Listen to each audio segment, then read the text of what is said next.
خدا سے میری یہی دعا ہے، خدا سے میری یہی دعا ہے کہ میں بھی شہر مدینہ دیکھوں۔ خدا سے میری یہی دعا ہے کہ میں بھی شہر مدینہ دیکھوں۔ خدا سے میری یہی دعا ہے کہ میں بھی شہر مدینہ دیکھوں۔ نصیب جاگے کرم ہو ایسا، نصیب جاگے کرم ہو ایسا، نبی کے روزے کا زینہ دیکھوں۔ محمد سمیع صلی اللہ علیہ وسلم کو کہ آئے اور اپنی تقریر پیش کرے۔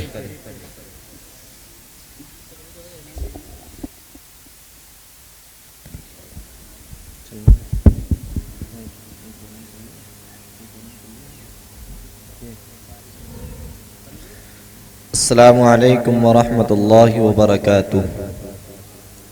نحمدہ ونصلی علی رسولہ الکریم، اما بعد، اعوذ باللہ من الشیطان الرجیم، بسم اللہ الرحمن الرحیم۔ یا ایہا الذین آمنوا ادخلوا فی السلم کافہ، صدق اللہ العظیم۔ انتہائی قیمتی باتیں آپ کے سامنے اب تک آ چکی ہیں اور مزید آئیں گی میرے بعد انشاءاللہ۔ ٹوٹی پھوٹی معروضات آپ کی خدمت میں پیش کرنے کے لیے حاضر ہوا ہوں۔ میرے عزیزوں، معصوم بچوں، اسٹیج پر تشریف فرما، میرے استاذ محترم، نوجوان ساتھیوں، اس وقت ملک کے جو حالات عملاً جو کچھ کہہ رہے ہیں، اور ملک بیرونی ملک بلکہ یوں کہیے کہ عالم اسلام میں اس وقت جو کچھ اتھل پتھل ہے اور جو ماحول کی سنگینی ہے، اور اللہ کے ان بندوں جن کو مسلمان کہا جاتا ہے، مومن کہا جاتا ہے، یعنی میں اور آپ، جس طور پر ان کے لیے ہمارے لیے زمین کو تنگ کیا جا رہا ہے، باوجود اس کے کہ زمین اپنے اندر وسعت رکھتی ہے، گہرائی اور گہرائی رکھتی ہے، اور جہان بھر کی قومیں اس زمین پر آباد ہے، تشدد سے ان کو سابقہ نہیں پڑتا، ان کے نام نہیں پوچھے جاتے، ان کو ایڈنٹیفائی نہیں کیا جاتا، اور ان کی تحقیق اور تفتیش میں اس درجے زور بازو صرف نہیں کیا جاتا جس درجے مجھے اور آپ کو استواسطہ پڑتا ہے۔ میرا عزیزوں، جب ملک میں حالات یوں آن پڑے کہ کسی کو زندہ جلانے میں دریغ نہ کیا جائے، جب ملک میں حالات اس طرح کے ہو جائے کہ کسی نہتے بے بس کمزور اور لاچار انسان کو گھیر کر چند سانڈ آوارہ قسم کے سانڈ اس کو مار ڈالنے کی ہر ممکن سعی کرے، اور جب ملک میں حالات اس طرح کے ہو جائے کہ ایک بہن برقعے میں ہو اور وہ سلامتی کے ساتھ اپنے گھر نہ پہنچ پاتی ہو، جب ملک میں حالات یوں آن پڑے کہ ایک داڑھی اور ٹوپی والے انسان کو گھر سے نکل کر مسجد تک جانا دشوار ہو جائے، ایسے نامصائب حالات میں، ایسے مشکل کن گھڑیوں میں اہل اسلام کو چاہیے کہ قرآن کی طرف لوٹے، ہمیں چاہیے کہ سنت رسول اللہ صلی اللہ علیہ وسلم کی طرف کو لوٹے، اور حضور کی اس 11-13 سالہ زندگی کا مطالعہ کریں جو حضور نے مکے کے اندر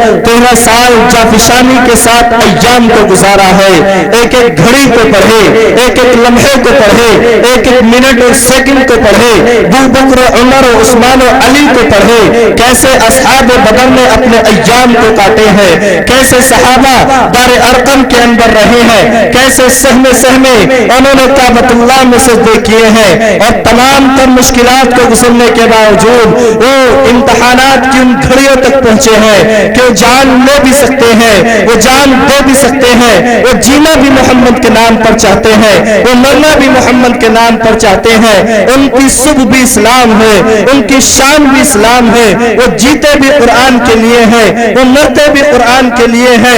वो किसी निहत्ते बेबस कमजोर और लाचार और असबाब से भरे किसी इंसान पर जुल्म नहीं करते। लेकिन अगर शरीयत पर बात आती है और हुजूर की इजाजत हो जाती है फिर उसको छोड़ना नहीं जानते हैं, वो उसको तहे तेग कर देते हैं, फना कर देते हैं। कुछ इस तरह के सबक की जरूरत है और उन पहलुओं को जिंदा करते हुए मुल्क के अंदर तामीर और तरक्की में आगे बढ़ने की जरूरत है। मेरे अजीजों, मुझसे आंखों में पड़ी धूल निकाली न गई। आज हमने कुरान को छोड़ा, आज हमने सुन्नत रसूलुल्लाह सल्लल्लाहु अलैहि वसल्लम को छोड़ा और अपने अकाबिरीन के नक्शे कदम को छोड़ा, अपने बुजुर्गों की रवायात को छोड़ा। मुझसे आंखों में पड़ी धूल निकाली न गई, एक मुद्दत से मेरी आंख की लाली न गई और तुमने आंगन में लगा बूढ़ा शजर काट दिया, तुमने आंगन में लगा बूढ़ा शजर काट दिया, तुमसे पुरखों की रिवायत भी संभाली न गई। आज हमने कुरान को छोड़ दिया। मेरे अजीजों, सच्ची बात तो यह है कि हमने कुरान करीम को अपनी जिंदगी से निकाल दिया। जब जब ये उम्मत कुरान से जुड़ जाएगी, जब जब ये उम्मत कुरान की तरफ लौट करके आएगी, जब जब ये उम्मत अपनी मंजिल मकसूद की तरफ कुरान के बताए हुए रास्ते पर चलेगी, दुनिया की सारी ताकतें एक तरफ, सारी कोशिशें एक तरफ, उनकी तमाम मकारियां एक तरफ, उनकी सुपर पावर से लेकर कमजोर और कमजोर से लेकर सुपर पावर तक सारी दिमागी और ज़हनी कुव्वतें एक तरफ, मगर दिल की तख्ती पे लिखो, तुम बोरियों पे बैठकर, फटे पुराने कपड़े पहनकर, पैबंद लगे हुए कपड़े पहनकर भी इंशाअल्लाह सुम्मा इंशाअल्लाह कामयाबियों की मंजिलों को तय करते चले जाओगे।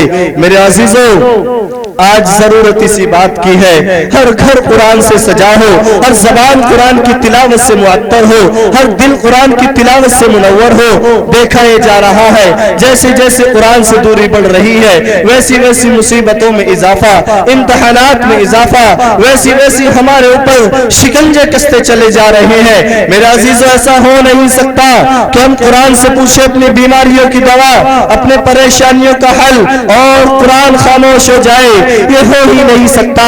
अल्लाह के नबी सल्लल्लाहु अलैहि वसल्लम ने इरशाद फरमाया, जो गुजरे हुए 1400 साल से मुसीबत में फंसे हुए इंसानों को हिदायत की राह पर लाता रहा, वो तुम्हें भी, तुम्हारे बाद वाले, उनके बाद वाले और उनके बाद वाले हिदायत पर आते रहेंगे। इसी किताब हिदायत से नजात पाते रहेंगे, इसी किताब हिदायत से। और मेरे अजीजों, ये खौफ निकालो अपने दिल से, ये अपने वहम गुमान से खर्च करके फेंक दो कि इस्लाम मिटने के लिए आया है, कुरान मिटने के लिए आया है। न इस्लाम आज तक मिटा, न कुरान आज तक मिटा, और मिटना तो दूर की बात है, इसके ज़ेरो ज़बर को कोई न बदल सका। ये भी बहुत बड़ी बात हो गई, इसके मफ़हूम व मुआनी को तब्दील कोई न कर सका। जो चला था वही चल रहा है और हमारा यकीन है सुबह क़यामत तक यही चलता रहेगा।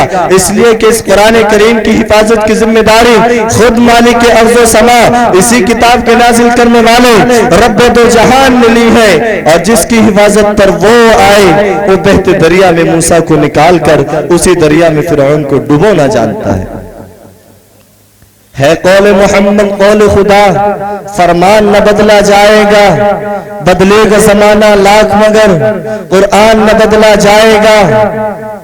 सर लाख उठाएगा जालिम, होगी न फतह हरगिज हासिल, इस्लाम की ज़ेबो ज़ीनत का ईमान न बदला जाएगा।